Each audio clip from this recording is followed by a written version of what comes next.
देखो भाई, 100 बात की एक बात, हमें रामपुर से सीधी नहर चाहिए बस, नहीं तो नहीं हो पाएगी तराई खेतों में। 15 दिन पहले पंचायत ने इस काम को हरी झंडी दे दी थी। ना जाने फिर क्यों इस काम में रोड़े अटक रहे हैं। वही तो मैं कह रहा हूँ। देखो जी, हंगामा करने से कोई फ़ायदा नहीं होगा। मुद्दे की बात यह है कि जिला परिषद में हमारी तरफ से जोर से बोलने वाला कोई आदमी है ही नहीं। छोटा सा गांव है, मुट्ठी भर लोग हैं, चीखते रहो चिल्लाते रहो, कौन सुनता है। और वैसे भी अगर ये नहर आ भी जाती है तो इसकी देखभाल की जिम्मेदारी किसकी होगी? खेत मालिकों की होगी, और किसकी होगी? भाई अगर पानी हमें चाहिए तो उसे संभालना भी तो हमें ही होगा ना। उसके रखरखाव में जो कुछ भी खर्चा होगा वो सब हम गांव वाले मिलकर के सिंचाई विभाग में जमा करवाते रहेंगे। सरकारी कामकाज हम सबको ही आपस में देख के करने होंगे। ऐसा करते हैं, अगले हफ्ते फिर मिलते हैं, देखते हैं ऊंट किस करवट बैठता है। लेकिन एक बात तय है, गांव की खुशहाली के लिए हम सबको मिलजुल करके एक चट्टान की तरह से खड़ा होना होगा। मैं समझा नहीं। देखो बद्री, हम पहले जैसे नहीं रहे, अलग तरह के इंसान हो गए हैं। हमें जीवन में मकसद मिल गया है। गांव की खुशहाली के लिए मिलजुल कर हमें उस मकसद को पूरा करना है। एक दूसरे का ख्याल रखना है, गांव में शांति बनाए रखनी होगी, मिलजुल करके काम करना होगा, और वो सब करना होगा जो परमेश्वर चाहता है। समझे? नमस्ते शंकर। आइए आइए मोहन जी, आइए। नमस्ते बद्री। नमस्ते। बैठिए। क्या हुआ, नहर का मामला कुछ जमा कि नहीं? जमाना पड़ेगा मोहन जी, हम सबको मिलके जमाना ही पड़ेगा। ज़रूरी है बाबूजी, समाज को आगे ले जाने की जिम्मेदारी है हम पे। मोहन जी, मेरे बेटे के साथ तो ऐसा चमत्कार हुआ है, मैं मान गया यीशु की ताकत को।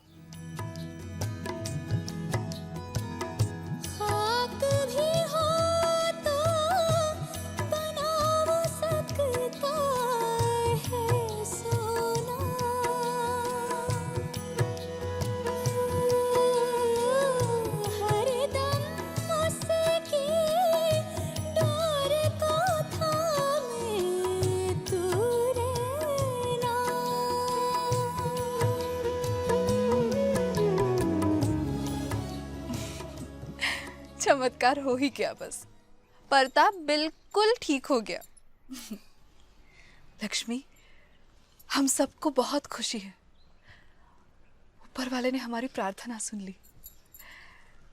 हाँ, अब हम अकेले नहीं रहे, यीशु हमेशा हमारे साथ है। उस पिक्चर ने, उन्होंने तो कहा था कि चाहे हम रास्ता भटक जाए लेकिन वो हमें ढूंढ ही लेंगे। उस छोटू की कहानी याद है तुम्हें? बेचारे का कद इतना छोटा था कि वो भीड़ में यीशु को देख नहीं पा रहा था, तो उसने सोचा कि वो पेड़ पे चढ़ के उनको देखेगा। तभी प्रभु यीशु उसी पेड़ के पास खड़े हो गए। ज़क्कई, जल्दी नीचे उतरो, क्योंकि आज मुझे तुम्हारे घर ठहरना है। मेरे घर? उसके घर कौन ठहरेगा? ज़क्कई यीशु को कैसे जानता है?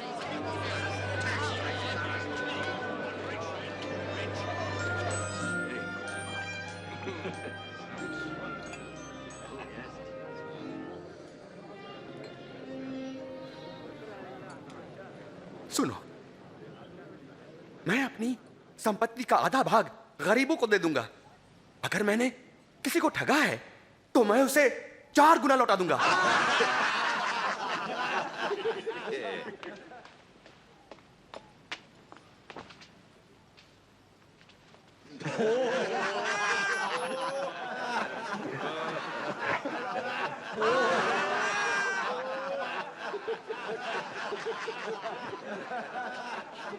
मैं नहीं मान सकता कि एक चुंगी लेने वाला पैसा वापस करे। असंभव।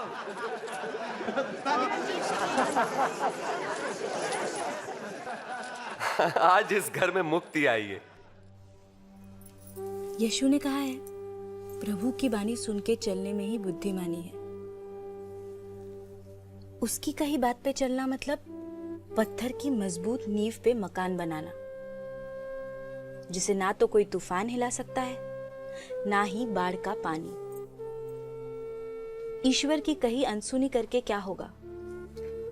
रेत की नींव पे बनेगा मकान। थोड़ी सी तेज बरसात हुई और धसक के नीचे। देखो, जो भी हम सीखें उस पर अमल करना भी जरूरी है। होगा क्या उससे कि हम अच्छे इंसानों की जोड़ में आ जाएंगे, ऐसे इंसान जिनके साथ औरों को रहना अच्छा लगे। और अगर लोग हमारे साथ आएंगे तो गांव तो सुधरेगा ही। हमारे अंदर का जो बदलाव है वो सिर्फ हमारा ही नहीं बल्कि हमारे परिवारों और पूरे के पूरे गांव का जीवन बदल सकता है। यीशु ने एक कहानी सुनाई थी। एक बीज बोने वाला बीज बोने निकला। बोते हुए कुछ बीज मार्ग के किनारे गिरे और रौंद डाले गए और पक्षियों ने उन्हें चुग लिया। और कुछ पथरीली भूमि पर गिरे। जब वो उगे तो पानी न मिलने के कारण वे सब मुरझा गए। और कुछ झाड़ियों के बीच में गिरे। झाड़ियों ने साथ साथ बढ़कर उन्हें दबा दिया। परंतु कुछ बीज अच्छी भूमि पर गिरे और सभी पौधों ने उगकर फल दिया, प्रत्येक ने 100 गुना। गुरुजी, जब भीड़ जमा होती है तो अब उदाहरणों में क्यों बातें करते हैं? परमेश्वर के राज्य के रहस्यों का ज्ञान तुम्हें दिया गया है, परंतु औरों को उदाहरणों में सुनाया जाता है, क्योंकि वो देखते हुए भी नहीं देख पाते और सुनते हुए भी नहीं समझते।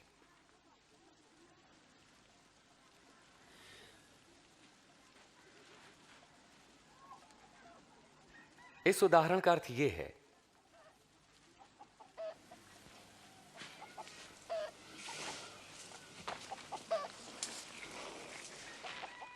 बीज परमेश्वर का वचन है। मार्ग के किनारे गिरे बीज उन्हें दर्शाते हैं जो वचन सुनते हैं, पर शैतान आकर उनके मन में से वचन चुरा लेता है ताकि वे विश्वास करके कहीं मुक्ति न पा लें। पथरीली भूमि पर गिरे बीज उन्हें दर्शाते हैं जो वचन सुनकर आनंद से ग्रहण करते हैं, पर जड़ नहीं पकड़ पाते। वो कुछ देर तक विश्वास करते हैं और परीक्षा की घड़ी आने पर टिक नहीं पाते। झाड़ियों में गिरे बीज उन्हें दर्शाते हैं जो वचन सुनते हैं, परंतु जीवन की चिंताओं, धन, मोह व भोग विलास में फंसने से उनके फल कभी नहीं पकते। वे बीज जो अच्छी भूमि पर गिरे उन लोगों के प्रतीक हैं जो वचन सुनकर उसे भले और आज्ञाकारी मन से ग्रहण करते हैं और फलवंत होने तक उन्हें संभाले रखते हैं। बात तो कमाल की है बद्री। देखिए, हो सकता है यही अच्छाई का हथियार हमारी नहर की समस्या का भी हल निकाल सके। इसकी मार्फत हम अपनी बात जिला परिषद तो क्या, मंत्री जी तक भी पहुंचा सकते हैं। क्या बात कर रहा है? मैं मजाक नहीं कर रहा हूं। जिससे काम बनता है उसे ढूंढना ही पड़ेगा। मेरे ख्याल से हमें ऐसी मंडली बना लेनी चाहिए जो ये सारी बातें उन लोगों को समझा सकें जो जानना चाहते हैं इसके बारे में। बिल्कुल, इस गांव में बहुत कुछ किया जा सकता है। बहुत सी मुश्किलें हैं, सूदखोरों की, जमींदारों के जुल्मों के मामले हैं। बहुत से बच्चे हैं जो पढ़ना चाहते हैं लेकिन गरीबी की वजह से पढ़ नहीं पाते। बीमारियों के इतने मसले हैं, इलाज की कोई सुविधा नहीं है। मिलजुल के हम बहुत कुछ कर सकते हैं। देखो गोपी, मैं तो यूँ कहूँगा कि अगर हम यीशु के बनाए हुए रास्ते पर चले ना तो हमारी हर मुश्किल आसान हो सकती है। हम अपने आप को, अपने परिवार को और गांव में हो रहे सुधार कार्यक्रम को अच्छी तरह से देख सकते हैं। अब जो आप कहते हैं ना वो आपकी आम जिंदगी में दिखाई भी देना चाहिए। आरोप मत लगाओ तो तुम पर भी नहीं लगेगा, दोष मत लगाओ तो तुम पर भी दोष नहीं लगेगा।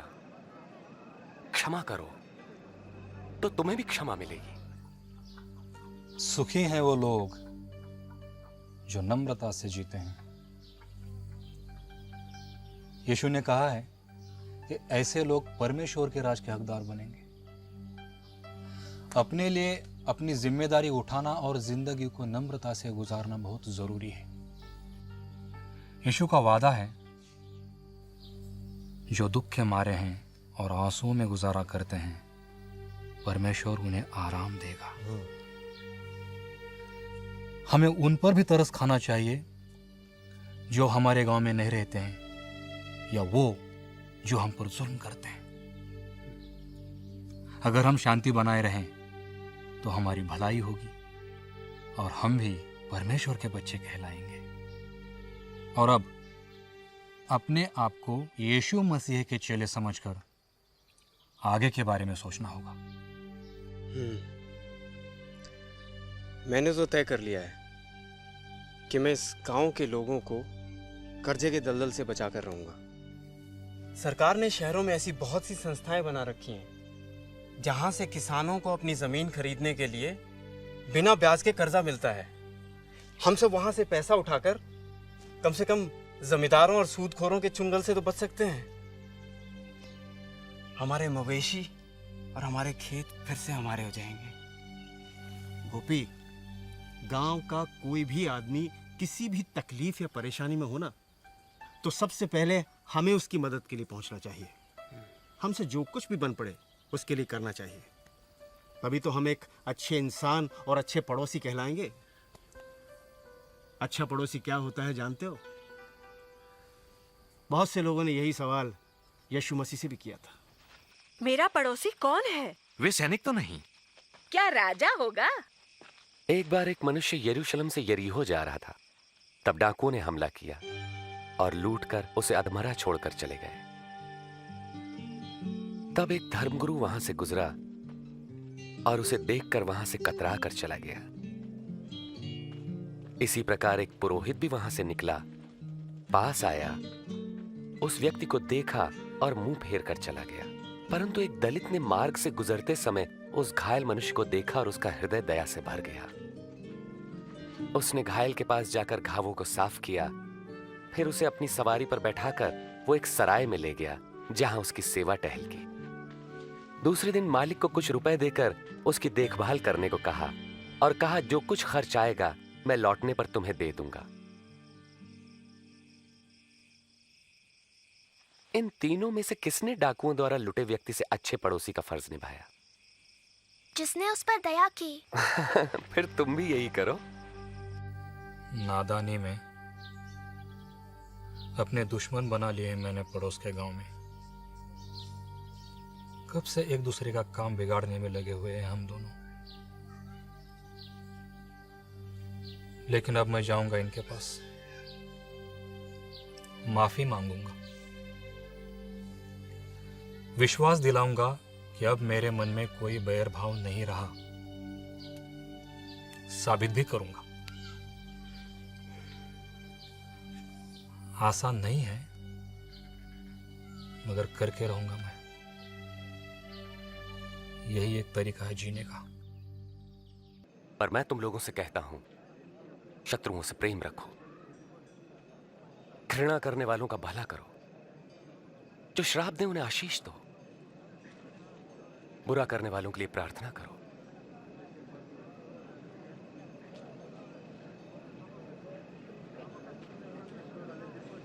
तुम्हारे एक गाल पर कोई थप्पड़ मारे तो उसकी ओर दूसरा भी फेर दो।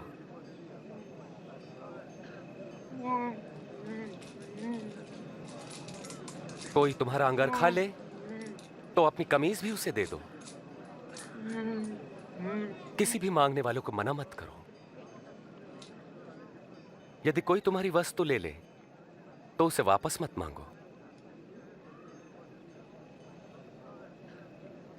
तुम वही करो जैसा व्यवहार तुम दूसरों से चाहते हो।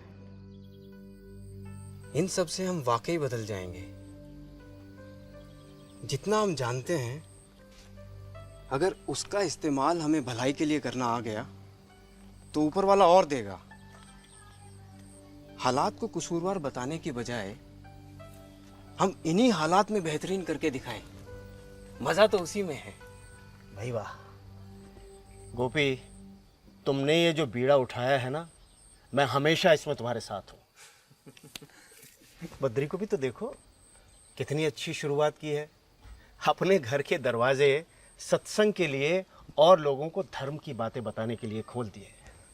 खुद लोगों को बताता है कि कैसे यीशु मसीह के बताए हुए रास्ते पे चला जाए, कैसे समाज में एक नया स्थान पाया जाए।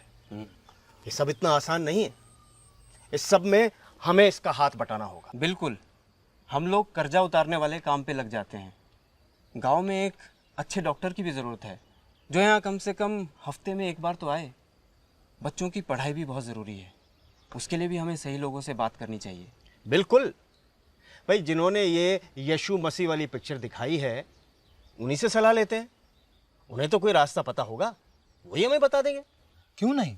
मैं तो कहता हूँ ये भी परमेश्वर की मर्जी थी जो वो इस गांव में आए और हमने वो पिक्चर देखी।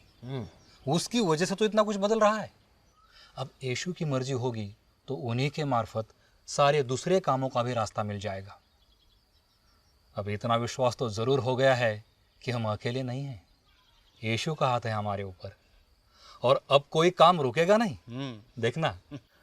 और यीशु ने ये भी तो कहा है कि कोई भी इमारत बनाने से पहले उस पर होने वाले खर्च का अंदाज़ा हमें लगा लेना चाहिए और ये भी देख लेना चाहिए कि उतना पैसा हमारी जेब में है कि नहीं। वरना आप किसी काम को शुरू कर दें और बाद में उसको बंद करना पड़े तो फिर जगह सही होगी कि नहीं? नहीं। लेकिन ये बात हमको क्यों बता रहे हैं? इसलिए बद्री भैया कि जैसे जैसे हमें यीशु रास्ता दिखाते चले जाएं, वैसे वैसे हमें रोज आगे बढ़ना होगा। हमें दुनिया के बारे में न सोचकर छोटे से शुरुआत करनी होगी। उसकी उंगली पकड़कर चलेंगे ना तो हमारी सब राह आसान हो जाएगी, बिगड़े हुए काम भी बनते चले जाएंगे। और याद है ना गोपी, यीशु ने क्या कहा था कि जो आदमी मेरे हल को चलाते हुए पीछे मुड़कर देखेगा वो मेरा चेला बनने के काबिल नहीं होगा। इसलिए यीशु के साथ शुरू किए गए सफर में हमें उनके बारे में ज्यादा से ज्यादा सीखने का प्रयत्न करना चाहिए।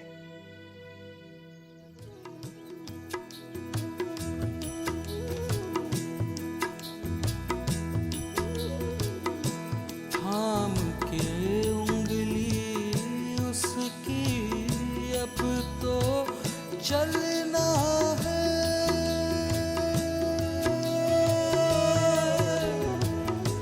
थाम के उंगली उसकी अब तो चलना है।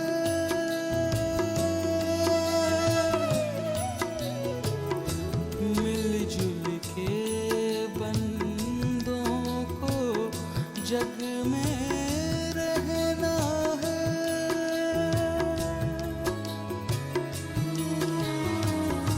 अमन चैन का सपना तेरा, अमन चैन का सपना तेरा मेरा है।